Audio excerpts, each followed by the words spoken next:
the lending rate now is 1.75, the Bank of Canada rate. Yeah, Bank of Canada. They want to bring it down to 1.25 or 1%. Yeah. So it'll be just exactly like 2016-17. Yeah.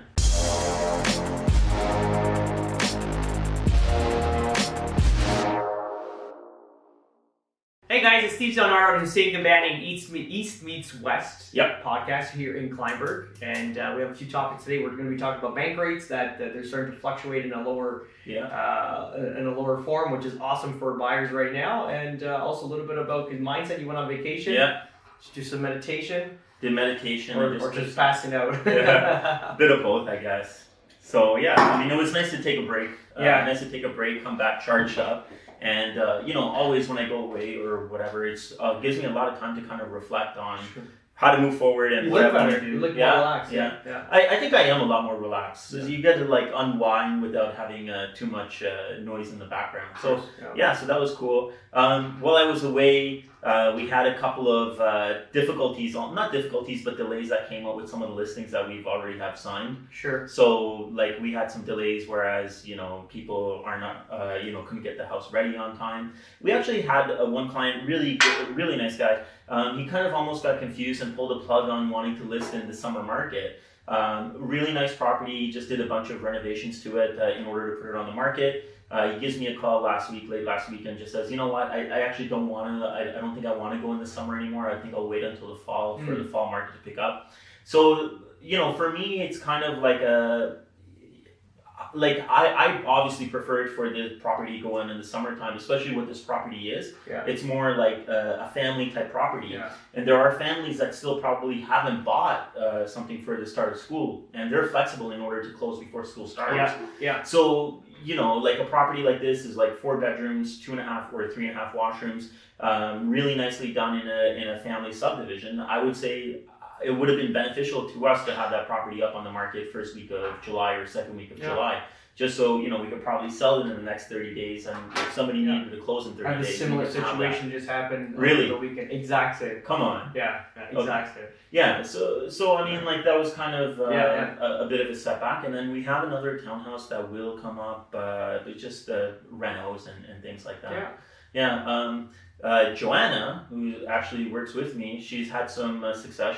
She's been working with the buyer with like a kind of like a lower end budget. So they found a great property in Oshawa, so they're conditional on that.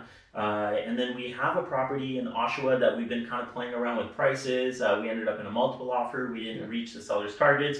Been in communication with the buyer's agent still. So this is like one of the deals that you were describing that 3 weeks. Maybe doesn't happen right away, but then you got to kind of keep working at it in order for it to come through. 1 month, 2 months. Exactly. Yeah. So we have that. I have a listing in Ajax right now. We got an offer on it, and we were like very close together, I would say, but in order to put this deal together. And not to knock the agent on the other side or anything else like that. Like, he's trying his best as well, but like I know that he's not full time into it, and he's got his own other gig going on during the day or whatever else. So it's like I feel like we should have been able to put this deal together, but we weren't able to. Yeah. But yeah, so that's kind of like where we were after the last week. But yeah. Same here. We had a good week. We're still closing transactions, which is good. We had a few setbacks. So I measured yesterday, like our deals on the board. So 32 deals as of today, single effort myself, right? Awesome. So that's cool, and that's pure sales, no leases or anything like that. Yeah, so that works well. That's amazing. We're mid-year target for me, right? Just gonna keep the gas going. And then over the weekend, a few setbacks, right? So we had one of these deals. I have one of my clients is a bank, and we lease foreclosed properties. Well, we have one in Blue Mountain. So we listed at $399. We get into some sort of bidding war, right? But I have an agent out there working diligently on it because it's just too far for me, right, to be there not day to day. But ultimately, so we get into a bidding war, and it's a pay full ask, $400K. We get it done. And now the banks, what happens with the banks is that our original REO agreement, they shred it to pieces because they don't want to take any responsibility. Why? Because they've never lived there. Yeah. It's almost like I just sold my rental property. I don't know what was going on in there. Yeah. So this is where it is, right? You're buying the house. You had it inspected. Like, do your due diligence. I don't live there. I can't tell you if there's any latent or patent defects with the property. So, anyway, so we accepted the price, the closing date, which is great, and then we sent back the offer and we crossed out all the necessary clauses. So I'll just pause. So people that don't actually understand, but that deal, like when a deal happens with the bank, or when you're purchasing like a property normally, the URIA documents of purchase and sale agreement is like 5 pages. A lot of it is pre-filled, pre-printed, written by lawyers and stuff like that. Kind of takes care of both buyer and seller's interest and protects both of them within that. But when a bank goes to sell it, they basically go through and cross everything out of the thing. It's almost like, you should just get a whole new agreement in place, right? Because they have their schedule B, C, and D. And sometimes you see that with banks, like they have their own purchase and sale agreement that they I think that's best. Yeah. But ultimately, so I explained it to the buyer's agent. I said, this is normal business. I said, anytime you dealt with a bank, this is what it is. We do, so many of these a year. This is just the process. Either I'm on the buying side or the listing side. So this is normal business. I said, you do your due diligence. You get your lawyer to look at the title, and away you go. And she responded that, oh, my lawyer's in the Caribbean, so find another lawyer. But she's good. No, she's not. If she's drinking cervezas and not looking at your bloody contract, and your clients are going to lose a great deal because of their negligence because they're on vacation, they should have somebody on the ground here working for them, right? And she let it die. I'm like, wow, like, are you kidding? Like, such a good deal. But that was that. And then I was talking about the one you said one of your listings Unplugged. Did you stage it and do everything? We didn't get that far. Okay, that was happening this week. That's good.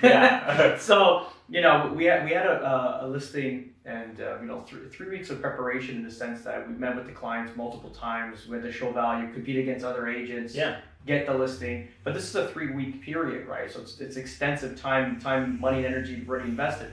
Then we get on the market. You stage it. Or you get the stager in to do a consult, you get your photographer in, you do your HDR, all the videos, you get your social media team to start running ads, building ads. This is all money, right?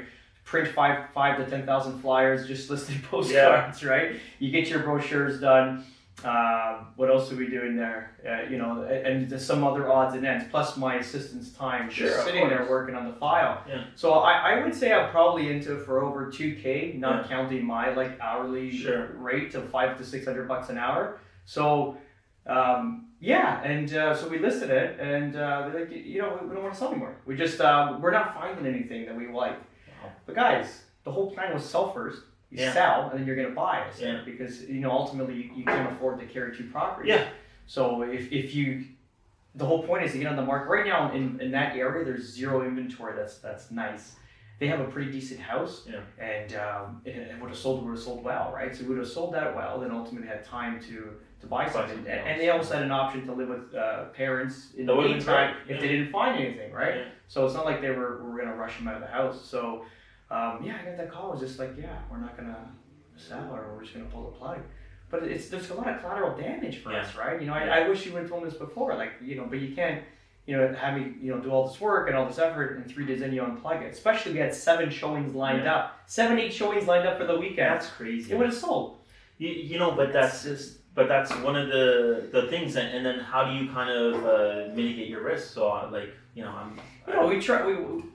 This is a family I've dealt with for 10 years, and I haven't made a source of income out of them since 2012. But I invest in them every year in the whole thing, and also leasing. Their lease I do it for free because they've done it with me in 2011. So you imagine I haven't charged them anything since 2012. Then to go through this right now, to me it's almost being chewed up and spit out. Like it's a little bit of abuse on my end. So because it's what do? Do you have a separate agreement in place where they sign saying that if they do unplug or don't give me the opportunity to sell, do they pay all the stuff that's been invested in the property? See, I don't want to go down that road. I want to have trust up front. I mean, this is what it is, right? It's not like I'm not forced it. It wasn't like a 3-day decision where it was turnaround. It was 3 weeks. We had enough time to. If you didn't feel that, you should, it could have been unplugged prior, which I don't care. But now it's just like, I'm going to write the money off. But that's what gets you starting to think about these things, right? And maybe in another situation, you might not go so heavy on the gas on moving the. But the way we are. I sent an email as soon as we listed it. Like, these are the next things happen. It's like a paragraph this long of all the steps, right? So it's like Elisa my assistant will just boom, take it on, and that's her job. All day is just to hit all the points that we have to market the property, right? So it's just we're going full throttle, literally right to the end. So and what do you do, right? So I said, why don't you guys help me out? At least pay for half it. Yeah. You know, we're half in, half out. You want to sell? No. How about we sign an agreement? At least when you list, even if it's 5 years from now, that at least I'm gonna have this listing. I can recoup the cost currently, right? Because what happens is even if they paid half the expenses, they can take the video tour. Yeah. They relist with another agent in 3 to 5 years, whatever it is. They got a nice it's already done. Or maybe 6 months or whatever they want. Maybe. No, I don't think we've done anything to change their mind like on our services. They just had a I think they just had a change of heart at this point. Yeah. But it was, it's just a way to do it too. When it's too nonchalant, like when people don't think there's any collateral damage, there's a huge ripple effect, right?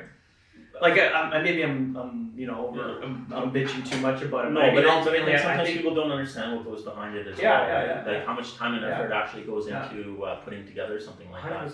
I mean, like over the course of 3 weeks, you may have not been 40 hours a week on that same thing, but every week there's 10 or 12 hours dedicated to it. No, but we only had 3 days in the market. Okay. Yeah, but 3 weeks prior. Yeah, but that's what I'm saying. To get all the the listing. setup. Yeah. Just to get it. So, to get it and all the initial meeting at the office, another meeting for a listing presentation. Then it was another meeting for something else because of the landscape. And then it was another meeting for the photographer. These are, if you've ever calculated your time per income, we're about $500 to $600 an hour. Not whatever. It is what it is. That's what the value is. If you want to divide your time for your income. So think about it. If you're spending 5-6 hours. It adds up. It adds up quickly. $3,000. Yeah. You could be making somewhere else, right? Or at least applying your time to another something else that could client. Possibly happen.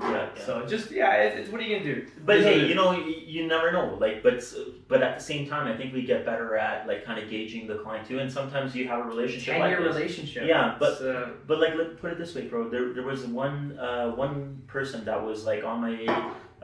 Constantly asking me to come in almost every year to give them a listing and they were gonna they were gonna do this thing. It goes back to 2016. I met with him in 16, 17, 16, 18, and this year 19. And then last year when I met with him, he's just oh, who's your stager, this and that and whatever. So I gave him all the information.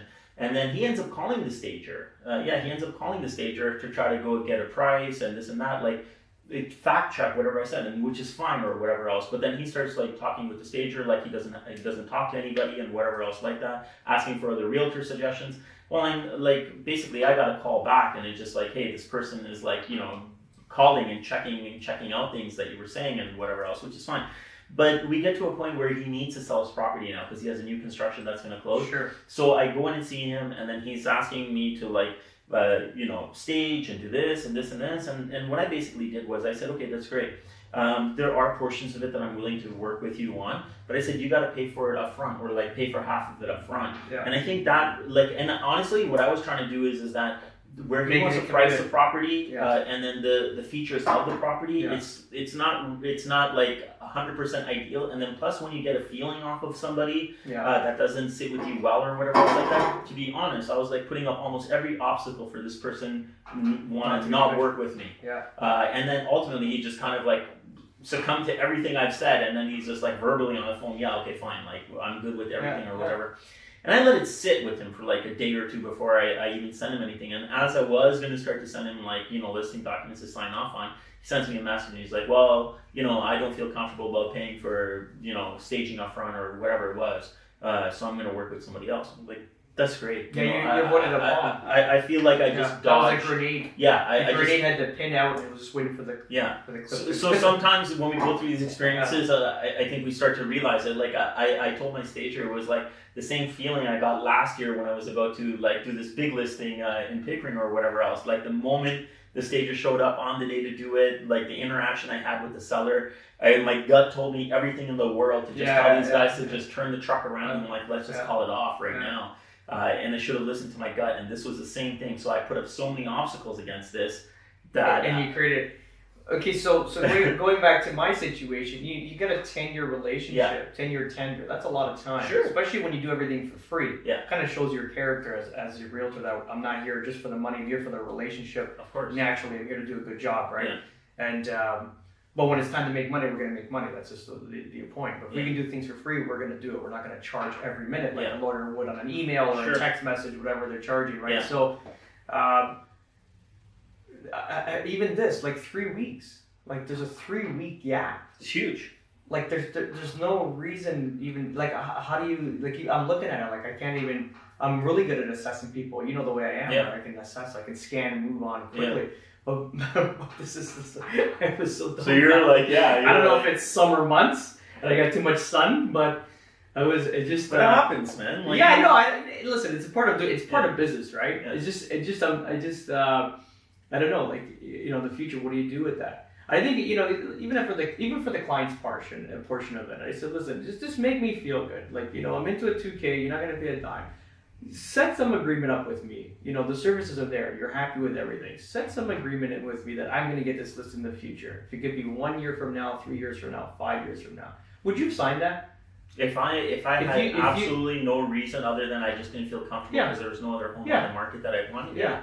If there was nothing else wrong, then why not? No, there's nothing else wrong. Everything was. If there's nothing else wrong, then why not? Everything was hunky dory. Everything was fantastic. Yeah. Pictures came out. Everything came out like pristine. Yeah. We made the property like we even well, went through graphics design. As long as everything was. No, everything is on the up and up. It was like no reason. I don't see why not. Yeah, because the listing's suspended. They can't list it with anybody else for 90 days, regardless. Plus, there's a holdover period. But the 90 days for sure, they can't do anything. Yeah. So it's just. I don't know. I think I would have signed that. It's just like almost like you hired a contractor to come to your house. Sure. They dig it. You're doing a deck. They dig it all out. You're like, you know what? I don't want to do wood. I'll do I'm gonna do concrete. So I don't need your services. But how much do I wait for the dig out? Exactly. Yeah. You got to pay. This is the trucks, the bins, the guys, the time. It's like $2 to $3 grand. No problem. Here, I apologize. I had a change of heart, but this is. You compensate for the work. You have to. Yeah. I think that's... But Steve, like like I mean, if we're gonna talk about business strategies and stuff like that, I found myself in these situations once in a while. So really, my thing is this, like especially when it comes to staging now, my thing really is that like staging is something that I can as a realtor or somebody that's gonna help you position your property to market it correctly. Staging is something I can put you with in touch with the right people, but by the client making that investment, it only enhances the value of their property. No matter what, I can sell their property. I can sell it staged, unstaged. To me, it doesn't matter. But what I'm there to do is I'm there to consult you and say, hey, like, look, I think that if you bring in the stager, which I'll pay for the consultation, and take some of their ideas, and if you're willing to work with them, you can try to enhance the property value for yourself. So if you're going to enhance the property value for yourself and net yourself an extra $5, $10, $15, $20,000, I feel like they should be putting that investment in. That's a great way of thinking. Yeah. But at the end, agents will go in there and do it for 1% and stage your whole property. So it's like, what are you competing against? But I've seen that happen too. I've definitely seen it happen. Yeah. But that's not a long-term business model for an agent. But then we know that for sure. Yeah. But it's not a long-term thing. But you also run into people that want the service. Like, so there are people that are willing to pay for the service and they want the service. Do you know what I mean? Sure. And they've had experiences with like these 1% people that do free staging or large companies. Let's say in my area, there's a few really big teams or whatever like that. Like they go in and do all that stuff. Right? Yeah. They'll charge a low like let's say 1.5 points, right? And then they'll do like a full stage out, right? Yeah. It's just part of it, and they have a massive brand and the whole thing. See, my business philosophy has changed with that, right? And I understand that there are teams and things that will do that. At the end of the day, and I'm just purely speculating at this point, just based on numbers of how I run my business, right? The bottom line of it is not worth it. So my idea of it is that I rather stick to my 40 or 50 transactions or whatever, something that maybe I can contain myself or whatever else like that, and be more profitable on my bottom line versus maybe doing 150 or 200 transactions and being basically the same as my bottom line. What was the point of actually taking that on? I think the only difference is... Did I influence you? Yeah, of course, every time you have. But what's the... I caught in there. Because you were the team man. Yeah. No, but then, of course, like, so going from a vacation again, and you just started to think straight about it. But then, what's the variable? The variable between, continuing to have the same bottom line at 40 or 50 transactions or having the same bottom line at doing 150 transactions, the difference between the two is ego. So listen to this, I always say this. They give us these massive Remax awards, 30-pound paperweights, as call them. Then congratulations, Steve, you did well. But guys, it's what my accountant tells me how well I did, because this means nothing. It's all top line. Because I see people in not in our company exactly, like our West, but other Remax brands or other companies that are doing $1 million plus commissions. Yeah. But they're netting maybe $200K. So, but that's what I'm saying. Yeah. So what's the purpose of that? But I agree with you. I get it. It's this grand exposure. You look amazing. You got you got this massive brand exposure. And if that's what somebody wants, that's cool. If you the only way to multiply that naturally is to always look at your bottom line, right? Yeah. Invest to get it large, but the bottom line has to. Like what are you doing your net profit has to be a correlation to what you're putting out there. But dude, it just comes down to what are you doing it for? Are you doing it for the exposure, or are you doing it to run a profitable, maximize your bottom line? Problem was with real estate and real estate agents in general is they're not business people. Yeah. They don't know how to run their taxes. They don't know how to pay their taxes. They don't know how to put money aside. They don't know how to invest. Yeah. Like not to mention when they're investing in particular listings.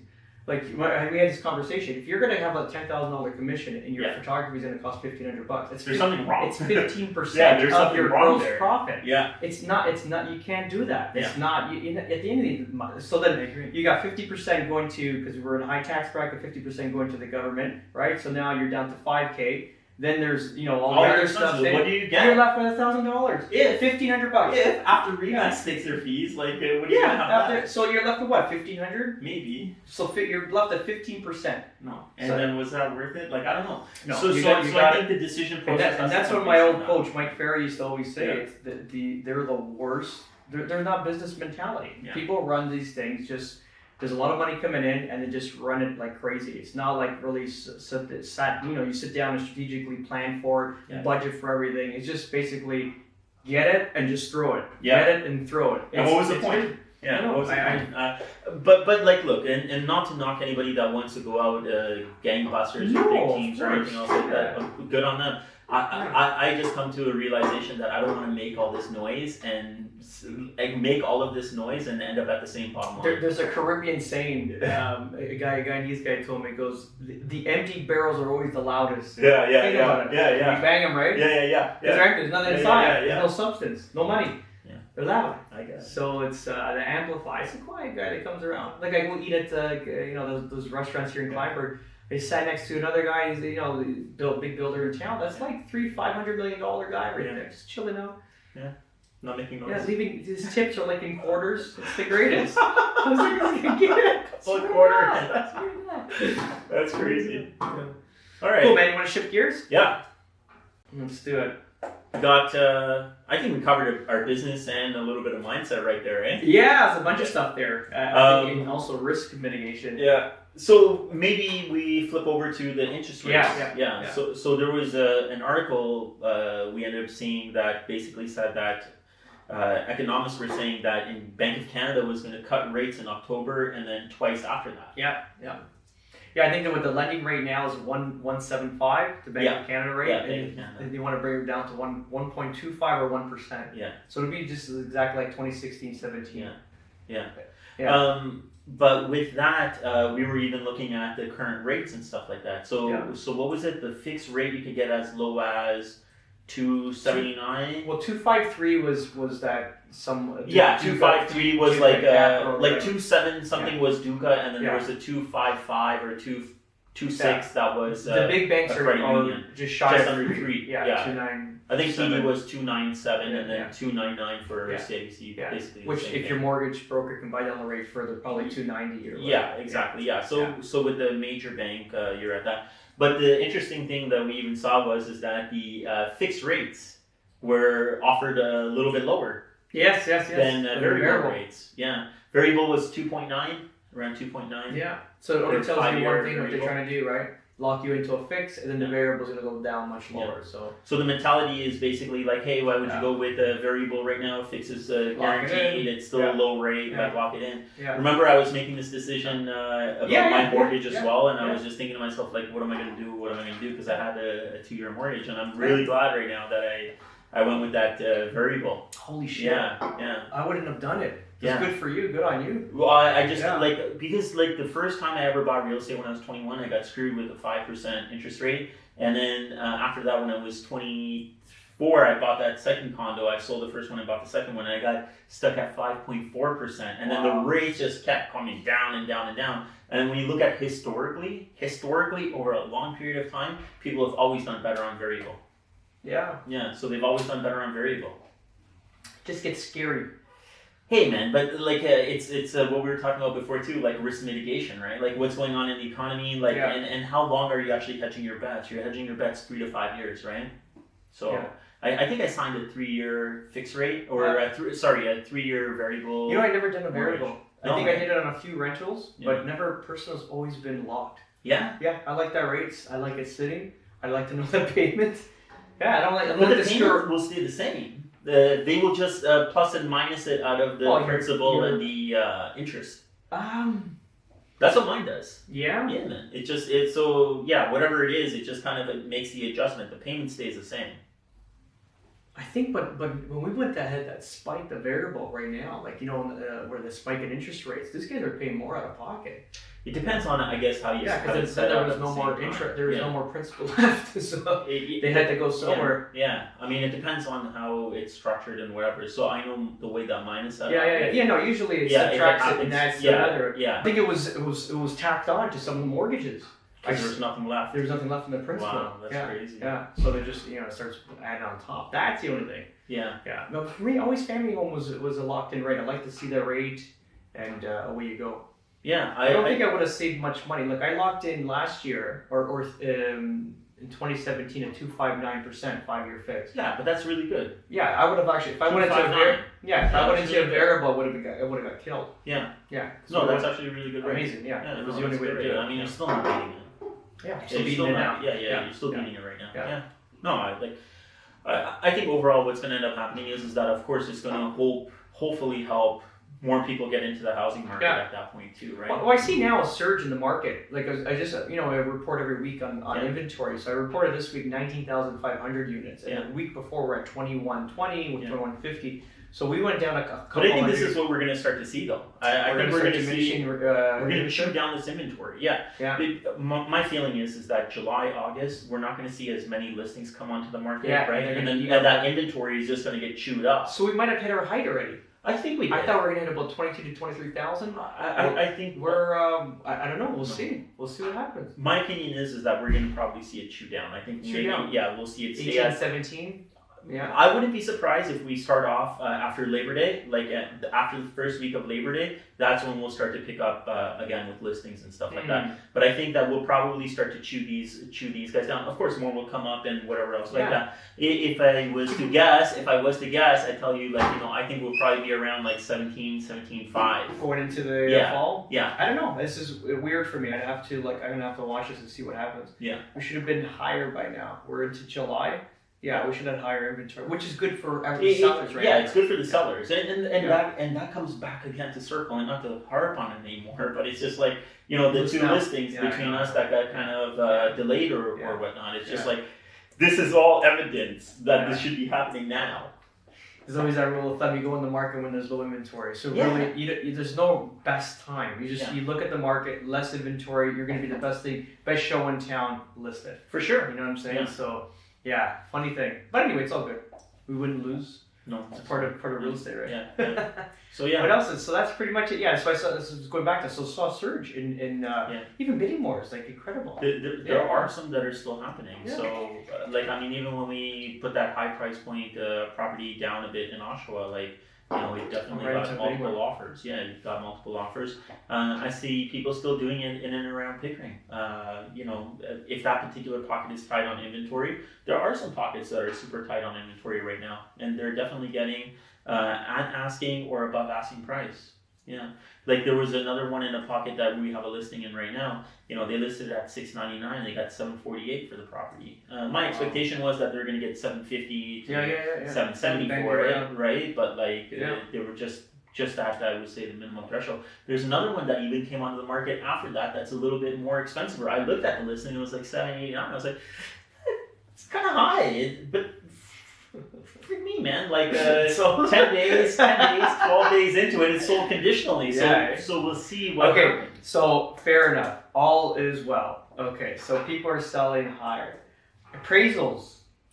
Be careful. Appraisals is a very it's an iffy thing. Like So even people are selling for much more. Don't think you're gonna close. So we just sold a house here in did you have a recent appraisal issue? Well, but the problem is data right now because we sold in a new area where the builder unloaded like a shitload of inventory that the original buyers that bought it couldn't close. Yeah. So these guys had 10 listing one shot and then banged them out. Everything is super low. Like those are the best deals in town. Yeah. So they have one sale. It's probably about $40K less than what we paid for ours. Yeah, but okay, so fair enough, right?